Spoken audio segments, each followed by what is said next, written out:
अचानक जो है कोई एक पुलिस अधिकारी सिंघम बनकर के आता है और सबसे पहले उसका डंडा कहाँ चलता है?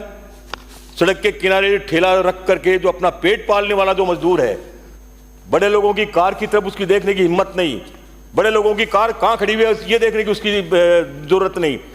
अब मैं आपसे जिक्र करना चाहूँगा, सीकर मेडिकल कॉलेज और कल्याण जो हॉस्पिटल है उसमें फैकल्टी जो है, जैसे सीकर से अभी आपने जो है उसके हार्ट स्पेशलिस्ट लगा दिए 2, लेकिन वहाँ कैथ लैब नहीं है। कैथ लैब की वजह से मैं माननीय सभापति महोदय आपके माध्यम से मंत्री महोदय का मैंने ध्यान भी आकर्षित किया था। मंत्री महोदय मैं धन्यवाद दूंगा इस बात के लिए कि तत्काल इन्होंने सेक्रेटरी को भी इस बात के लिए अवगत कराया कि इसमें कब ये कैथ लैब खुलेगी। लेकिन आप इससे अंदाजा लगाएं कि सिस्टम को कोलैप्स करने के लिए ये ठेकेदार किस तरह से जो है उसको कोलैप्स करते हैं। पिछली गवर्नमेंट में टेंडर हुए तो टेंडर को रोकने के लिए किसी ठेकेदार ने कोर्ट में जो है वो अपील कर दी, कोर्ट में जो है वो मामला अटक गया, 4 साल 5 साल वो पूरे निकल गए। कोर्ट ने जब वापस ये फैसला कर दिया कि डिपार्टमेंट स्वयं इस बात का फैसला करे, आज उन बातों को भी 1.5 साल होने को आया, तब भी हम वहीं के वहीं हैं। तो जिम्मेदारी तय करनी चाहिए कि तत्काल जो है उसको इस तरह की चीज़ों को हम लागू करें।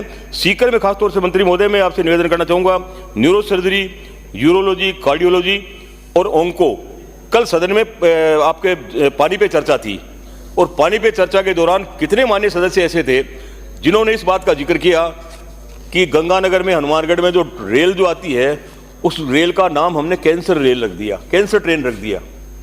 और ये स्थिति माननीय सभापति महोदय, जब मैं गांव में जा रहा हूं तो मेरे सामने भी ये आती है कि 3 तरह से जो डेथ हो रही है उनमें कैंसर गंभीरतम बीमारी है। तो मैं निवेदन करना चाहूंगा आपके माध्यम से माननीय मंत्री महोदय को कि यदि कोई व्यवस्था बैठ सके तो सीकर को भी आप इसमें शामिल करें। सीकर एक वो सेंटर है जो आपके जयपुर का सैटेलाइट टाउनशिप है।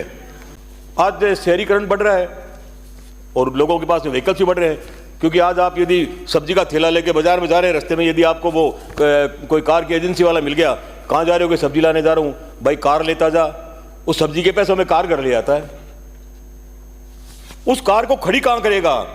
आज अब शहरों में, छोटे शहर को हो या तो बड़े शहर का हो, ट्रैफिक की ऐसी व्यवस्था हो गई कि पार्किंग की कहीं कोई स्थिति नहीं है और नगर पालिकाओं की आय सीमित है, नगर पालिकाओं में जगह नहीं बची हुई है।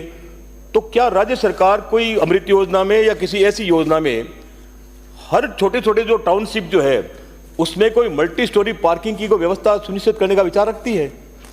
जब तक हम ये विचार नहीं करेंगे, अब आए दिन होता क्या है, शहर में पार्किंग की व्यवस्था नहीं है, ट्रैफिक जाम हो गया, अचानक जो है कोई एक पुलिस अधिकारी सिंघम बनकर के आता है और सबसे पहले उसका डंडा कहाँ चलता है?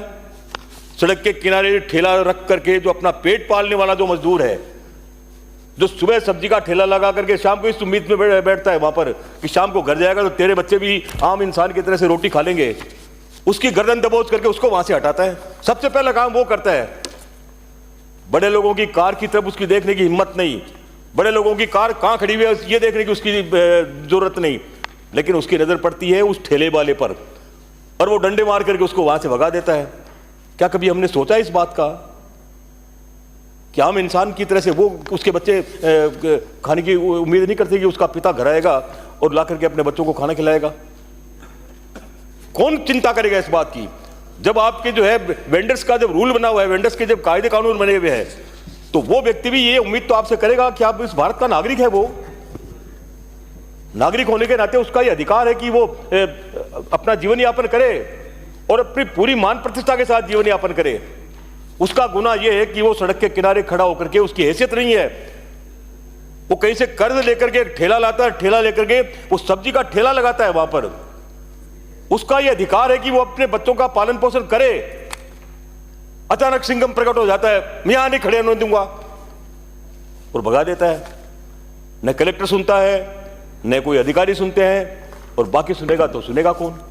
मैं आपके माध्यम से इस सदन में जो है आपके माध्यम से मैं ये अपेक्षा करता हूं माननीय मंत्री महोदय से, चिंता करिए उस व्यक्ति की जो आपसे ये अपेक्षा रखता है। आप ग्रामीण अंचल से आते हैं, उस गरीब की पीड़ा को आपसे ज्यादा बेहतर और कौन समझेगा? आप उसकी चिंता करिए और सुनिश्चित करिए कि वो उस जगह बैठ करके, यदि बाकी आम लोगों की गाड़ियां वहां पे खड़ी रह सकती है तो वो व्यक्ति भी अपना ठेला साइड के किनारे लगा करके अपने बच्चों का पेट पाल सके। ये आपको सुनिश्चित करना पड़ेगा।